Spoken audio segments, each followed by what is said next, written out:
कौस्तुभ अग्रवाल जी, फर्रुखाबाद से। राधे राधे महाराज जी। महाराज जी, श्री जी की कृपा से मैं नाम जप करने का निरंतर प्रयत्न कर रहा हूँ, लेकिन महाराज जी जिस दिन भजन अधिक बन जाता है मन में अहंकार सा आ जाता है, लेकिन जिस दिन भजन कम होता है उस दिन ग्लानि क्यों नहीं होती? आज रह गया। ये कमी है, ये कमी है। अहंकार तो आना नहीं चाहिए, कृपा में आंसू आने चाहिए कि आज भगवान की विशेष कृपा हुई कि हमसे अच्छा भजन हो गया, क्योंकि भगवान की कृपा से भजन होता है। और जिस दिन भजन न हो तद विस्मरणेन परम व्याकुलते थी, हमें व्याकुलता होनी चाहिए। धिक्कार है हमारे मन बुद्धि को जो आज भगवान के भजन में कमी की, ऐसी ग्लानि होनी चाहिए। आज कर लिया, आज रह गया, कल कर लेंगे। नहीं, कल किसने देखा है, कल आए कि ना आए। आज करे सो, जो अभी कहा, काल करे सो आज कर, आज करे सो अब, पल में परलय होएगी, बहुरी करोगे कब। इसलिए ऐसा ना टालो, भजन को मत टालो, गंदी बातों को टालो। जैसे गंदी बात के लिए मन कह रहा है तो फिर देखेंगे, अच्छी बात के लिए अभी तत्पर हो जाओ। ये मन महाराज जी पाप पुण्यों के जाल में फंसा रहता है, इसके ऊपर कैसे? नाम जप, यही तो है, नाम जप ही तो निर्मल करता है। निर्मल मन जन सो मोहि पावा, मोहि कपट छल छिद्र न भावा। तो निर्मल मन भगवान का भजन करता है, जितना भजन करोगे उतने मन निर्मल होता चला जाएगा। भगवान का नाम वो साबुन है जो मन को निर्मल करता है, इसलिए खूब नाम जप करो। पुण्य और पाप पुनर्जन्म का जो संस्कृति है, और इस जन्म में लोगों के इतना पुण्य कमाया है, वो साथ साथ चलते हैं या अलग अलग चलते हैं या साथ साथ चलते? नहीं, आप इसका क्रम समझिए।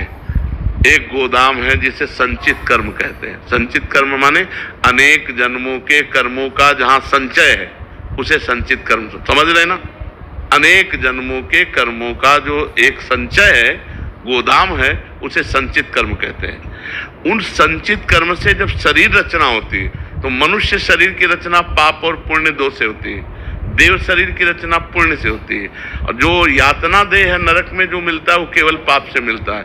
मनुष्य देह की रचना इस मनुष्य लोक में पाप और पुण्य से होती है। तो वो संचित कर्म से पाप पुण्य निकाले गए जो हमारी गोदाम में जमा है, उनसे अनेक जन्मों से वो भगवान का जोड़ है, उसको जोड़ करके निकाला और मनुष्य शरीर में जन्म से लेकर मरण तक का विधान रच दिया गया। समझ रहे ना, जन्म से मरण तक का विधान रच दिया गया, उसे कहते हैं प्रारब्ध। अब जो हम कर्म कर रहे हैं इसे क्रियमाण कहते हैं। ये अभी साथ नहीं देंगे हमें। हम खूब पुण्य कर रहे हैं, खूब दान कर रहे हैं, खूब भजन कर रहे हैं, लेकिन प्रारब्ध भोग आ गया है पाप का, तो आपको दुख भोगना पड़ेगा। दान पुण्य भजन करते हुए भी अच्छे से अच्छा कर्म कर रहे हैं, लेकिन आपको सुख शांति नहीं मिलेगी। आपको वो प्रारब्ध भोग अशांत करेगा, वो प्रारब्ध भोग दुख देगा। जो आज कर रहे हैं ये कल आपके काम आएगा। वर्तमान का जो दान पुण्य है, वर्तमान का जो सत्कर्म है, वर्तमान का जो परोपकार है, वो भविष्य में आनंद देगा। लेकिन आज हमको दुख सुख का वो क्रम भोगना पड़ेगा जो शरीर रचने के समय रखा गया है। समझ पा रहे हैं आप?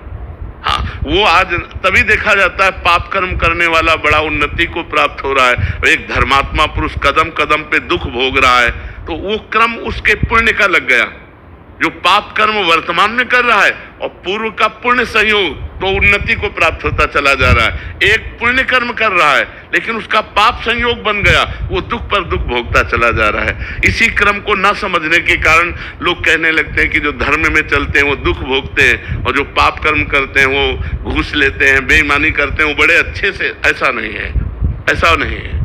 परिणाम जब अपने कर्म का आएगा तो वो पुण्य का आनंद होगा, सुख होगा, और पाप का दुख और विपत्ति और विनाश ही होगा। वो कभी सुख प्रदान नहीं कर सकता। आप समझ पाए?